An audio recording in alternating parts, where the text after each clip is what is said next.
Bonjour tout le monde, joie de vous accueillir pour cette petite vidéo sur un petit peu un résumé de tout ce que j'ai vécu lors de ma pérégrination en reliance avec Marie-Madeleine.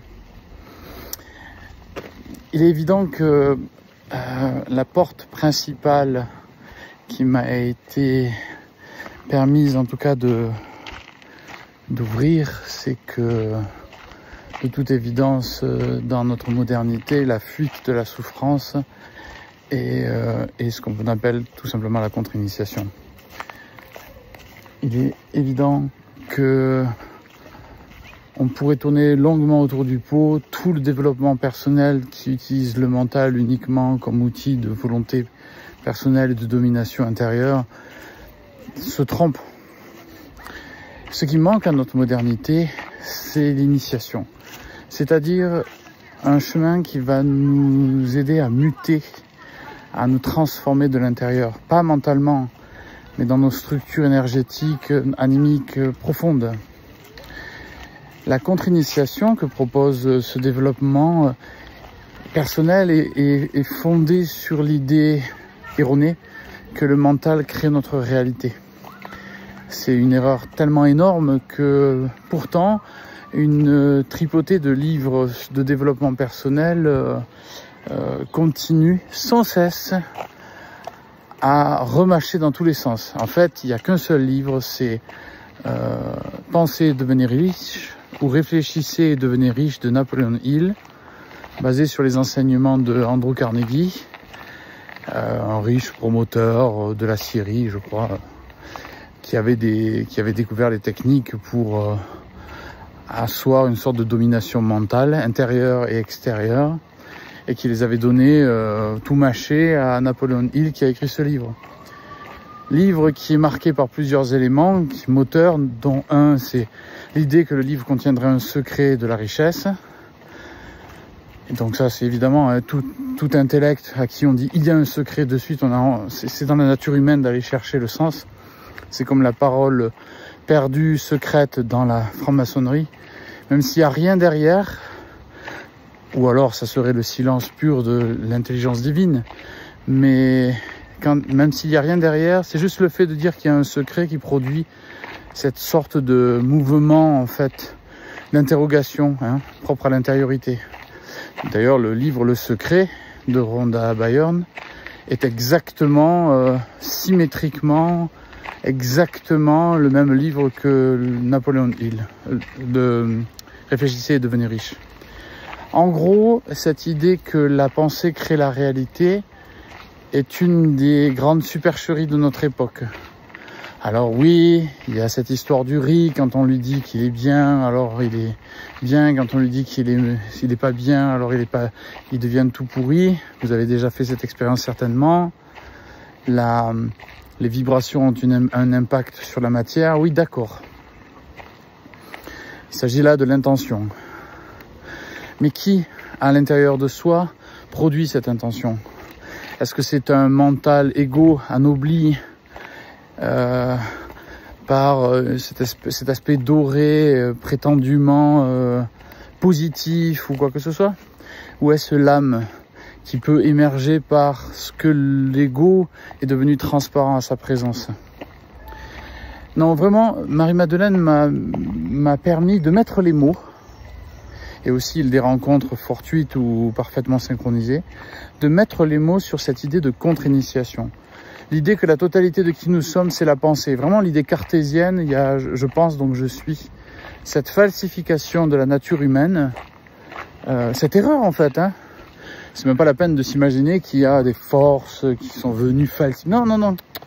C'est propre à l'humain. Si l'humain a gobé cette idée que les pensées sont l'ultime limite de qui nous sommes, si l'humain a si facilement cru au dogme cartésien, c'est qu'il devait passer par cette expérience-là. Et surtout parce qu'il ignorait totalement sa nature. C'est devenu cette science sans conscience moderne, c'est devenu cet universitarisme de la rationalité, Et fondamentalement, c'est l'oubli de Dieu. C'est vraiment ce que Marie-Madeleine m'a dit, ce mal qui ronge l'humain, c'est la capacité d'inventer un monde psychologique où il n'y a pas Dieu. C'est manifestement la plus grossière erreur que l'humain transporte. Hein. C'est pas une question d'être conditionné par l'extérieur. On pourrait croire si facilement d'être les victimes de je ne sais trop quoi, mais non. La contre-initiation est quelque chose qui est profondément voulu par certains, qui se refusent à aller regarder vraiment l'essence de leur être, qui se refusent vraiment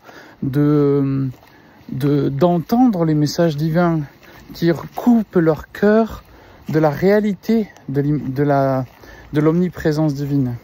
Il faut s'inventer un monde dans sa tête pour ne pas percevoir la grâce divine, ne pas la ressentir. Normalement, l'initiation permet d'y accéder pour ceux qui ont oublié et qui sont de bonne volonté. C'est-à-dire qui ont vraiment cette intuition fondamentale de l'unité, mais ils n'ont pas les organes énergétiques, je ne sais pas comment le dire, correctement organisés pour pouvoir le sentir. Bon. De bonne volonté. Mais majoritairement, les humains ont choisi délibérément de s'inventer mentalement un monde dans lequel il n'y a pas Dieu. Et comme il n'y a pas Dieu, l'ultime réalité, c'est le moi. Donc, ça donne quoi?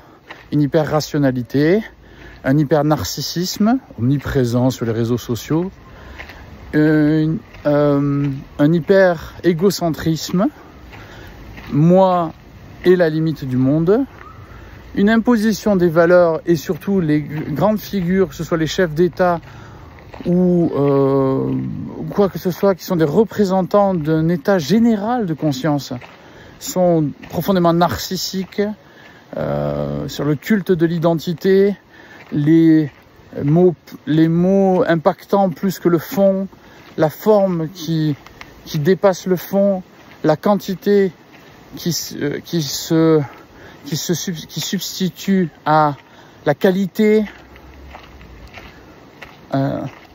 le nombre incroyable de productions, jamais il y a eu autant de productions d'un point de vue livre, cinématographique, télévisuel, et de moins en moins de qualité, et surtout de moins en moins de fond. On a l'impression que le monde est devenu la limite même de l'humain en tant que moi. Et Marie-Madeleine dit que l'humain, en s'identifiant à ce moi et à son mental, s'est mis à souffrir terriblement. Surtout parce que dans son mental, il a inventé le fait qu'il n'y ait pas Dieu. Il a inventé une sorte de grillage qui l'empêche de ressentir la présence divine maintenant.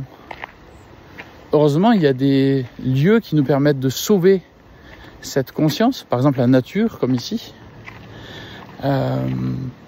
Les lieux aussi qui sont le couple d'amour vrai, qui ne sont pas basés sur des représentations ou sur la séduction, mais des couples qui sont unis dans le cœur, qui ne sont pas unis juste dans la consommation sexuelle ou la consommation à quelque endroit que ce soit, mais qui sont vraiment dans la reliance du cœur. Le fait de la parentalité qui nous connecte directement à l'amour inconditionnel et qui nous fait grandir dans cette initiation. Donc, les initiations dites naturelles sont toujours là. Cependant, l'humain qui est biberonné aux écrans, à ses œuvres de divertissement sans la moindre sagesse profonde, en fait, c'est juste puisque le moi est la limite, alors ça devient c'est de l'objectivisme à la Ayn Rand, quoi. Hein, c'est le moi justifie les actions, quoi. Hein, les personnes adulées sont celles qui ont réussi,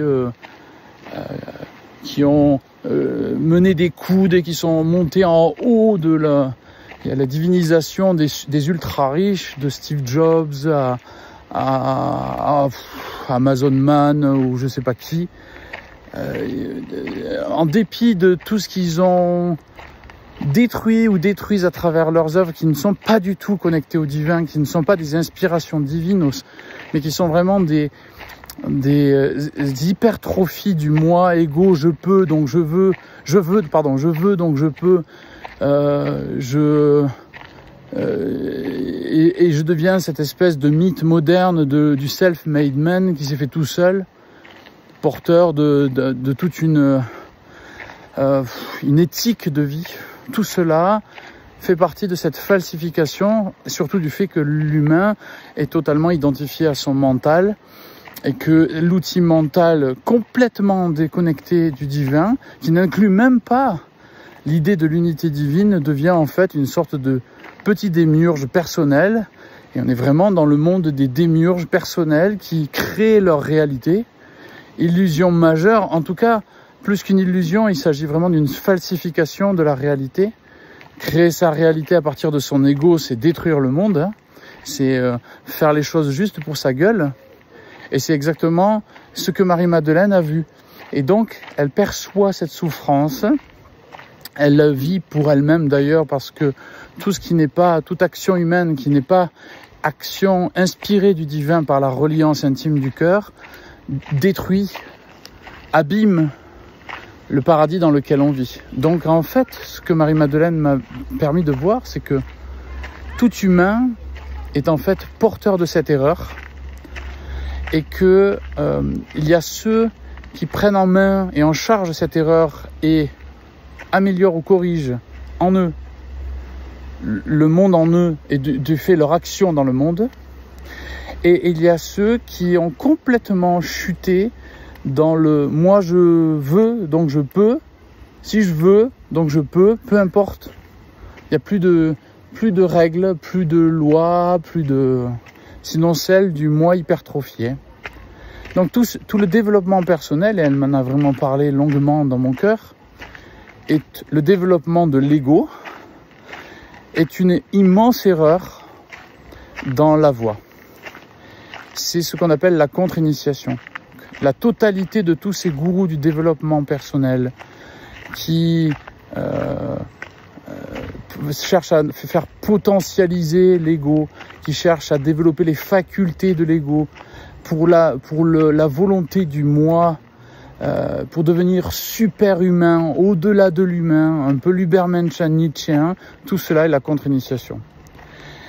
Et majoritairement, comme bien sûr vous comprenez que c'est pas très vendeur de dire en fait voici un programme pour que vous affrontiez vos peurs, votre souffrance, vous allez rentrer dans votre souffrance, vous allez réactiver cette matière psychique en vous, basée sur la séparation illusoire d'avec l'unité. Vous allez regarder en vous tous ces engrammes et vous allez devoir donc revivre le feu, cette tension, cette illusion, mais bien réelle dans votre psyché et dans votre émotionnel de la séparation. Vous allez devoir passer par cette ombre, cette obscurité, pour ensuite renaître naturellement à votre lumière intrinsèque, qui elle ne peut pas être dénominée par vous êtes parfait, vous êtes joyeux, etc. Non, vous allez être vivant, vrai, entier, et au travers de ce vivant, vrai, entier, vous allez être parfois triste, parfois en colère, parfois heureux, parfois paisible, etc. Ça, c'est pas du tout vendeur. Donc on va dire plutôt les 10 clés pour devenir super riche, les 7 chemins pour être heureux, et en fait, il va y avoir une sorte de falsification, donc la contre-initiation, une falsification de l'initiation réelle qui est de passer par son ombre, par sa souffrance, par l'acceptation de tout ce qui a été bâti intérieurement entre soi et le divin, etc. On est dans un monde que l'humain a inventé parce que à un moment donné, il a commencé à croire plus fort l'erreur mentale, c'est-à-dire la quantification des choses par la multiplicité, plutôt que de percevoir l'unité que seul le cœur peut concevoir. Donc, c'est aussi ce que Marie-Madeleine m'a demandé de voir en tant qu'origine du mal, que j'ai exprimé à travers le dialogue maître-élève que j'ai publié sur la chaîne, mais aussi ce que Léon Primordial que j'ai reçu en canalisation de Léon Primordial, ce qui m'a marqué profondément, que l'origine du mal, c'est l'idée de la séparation au niveau du mental. C'est l'idée qu'il n'y a pas Dieu. c'est les êtres qui arrivent à concevoir mentalement le fait qu'il n'y a pas Dieu par un ensemble d'erreurs algorithmiques, hein, mentales quoi, sont producteurs, et c'est à l'intérieur de tout humain, est producteur de ce qu'on pourrait appeler le mal, qui n'a pas de réalité intrinsèque, mais qui est un bug, une erreur d'appréciation de la réalité. Évidemment, la science, par exemple, si on regarde la science sans conscience, elle est incapable de déterminer l'origine. Pourtant, normalement, c'était ça son travail. Elle est donc cantonnée uniquement à la structure.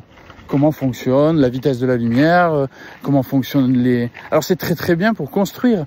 Le problème c'est que tu peux construire grâce à la science un pont qui est fiable, mais est-ce que ce pont va respecter les cours d'eau, va respecter le mouvement et l'élan naturel de l'élégance des courbes de la vallée? Est-ce que ça va prendre en considération, je sais pas moi, l'énergie qui passe à cet endroit-là? Pas du tout. Ici, on est dans une fonctionnalité. On va passer le fleuve, voilà. Et ces niveaux-là, c'est pareil. Steve Jobs peut avoir l'idée de faire des iPhones, mais ont-ils réfléchi 5 minutes à travers la dimension algorithmique du côté addictif? Le côté addictif est très intéressant pour faire des ventes. D'ailleurs, j'ai déjà vu des vidéos où on dit « ce jeu vidéo est addictif ». Ah bon, ça c'est une qualité? Les gens veulent être addicts en fait à des choses. Eh bien, cette addiction, comme me l'a transmis Marie-Madeleine, est liée au fait que la pensée séparatiste de Dieu est tellement violente intérieurement qu'on ne peut y répondre que par deux choses. Soit on choisit de guérir, c'est-à-dire trouver la vérité, et donc accepter par la prise en charge de notre souffrance intérieure, de cette révélation intime et donc cette ascension intérieure, ou alors on devient addict à cette souffrance. Donc on prend plus de café, on scrolle encore plus, on a encore plus de relations, on devient addict à je ne sais trop quoi. Et c'est comme ça qu'en fait ce circuit se met en place, parce qu'il n'y a pas de confrontation intérieure et il n'y a pas de structure, ou trop peu de structure dans le monde moderne, pour que l'individu puisse accéder à son terreau intérieur qui est sa psyché blessée en quelque sorte, ou son illusion séparatiste, et la prendre en charge en assumant ses larmes, en assumant sa colère, en assumant tout ce qu'il est, sans essayer d'être séparé de lui-même. Et donc, il y a tout ce travail-là qui, s'il n'est pas pris en considération, et si on dit juste le remède miracle, c'est penser super positif et vous serez super positif, eh bien, l'humain est donc en souffrance. Et cette souffrance-là n'est jamais réglée. Elle ne sera pas réglée par le fait que tu répètes 100 000 fois « je suis heureux ». Ça permettra peut-être pendant un certain temps, d'avoir une sorte de... sortir un peu la tête de l'eau, peut-être, hein, quoique ce soit complètement artificiel. Mais tôt ou tard, pour accéder à qui on est vraiment, il faudra sortir de l'illusion qu'on cherche la pérennité absolue du bonheur et accepter d'être vivant. À un moment donné, c'est ce que Marie-Madeleine me disait, mais les humains ont complètement oublié le vivant. Ça pourrait être un autre nom du divin. Le vivant, mais aussi c'est donc de leur propre nature intérieure. Elle m'a montré que le fait que la nature soit abîmée à l'heure actuelle est profondément lié au fait que l'humain a oublié sa nature, étant limité juste à la fonctionnalité numérique du mental et crée qu'un monde à son image. Donc c'est le démiurge humain, c'est l'humain démiurgique qui au travers de son mental ne crée qu'un monde à son image. Ça ressemble beaucoup au mythe prométhéen. Cette souffrance, vous connaissez l'histoire de Prométhée qui est enchaîné au rocher et il se fait dévorer par un aigle, symbole de l'esprit, son foie, endroit de la souffrance en quelque sorte par la colère. Il est donc ce démiurge prophétique qu'on pourrait très bien attribuer à des Napoléon Hill ou quoi que ce soit, si vous voulez, dans la modernité. Ce prophète démiurgique est en fait le contre-initiateur. Il est donc ce qu'on appelle dans la tradition plus ancienne la dimension luciférienne. Lucifer, donc je pense, avec ma pensée, je crée ma réalité, je suis supérieur à Dieu, gna gna gna gna gna gna. C'est la chute en fait de l'humain qui est tombé dans on va dire l'axiome mental comme totalité de ce qu'il croit être. Moi, ce que je suis, c'est ce que je pense. Erreur immensissime de Descartes, immense, mais qui s'est répandue comme une traînée de poudre et qui a fait de l'individu un véritable tyran du monde. Moi, je ne vois que moi, avec sa multiplication à différents niveaux et échelles, des échelles du pouvoir, entre guillemets, ou du pouvoir dans les cadres des familles, etc. Cette erreur est tellement immense que Marie-Madeleine m'a dit qu'elle était le mal. Cette erreur du moi identifié au mental. Ou du fait que le mental, le mouvement mental soit en soi la seule idée qu'on ait de soi-même, ou la seule connaissance de soi.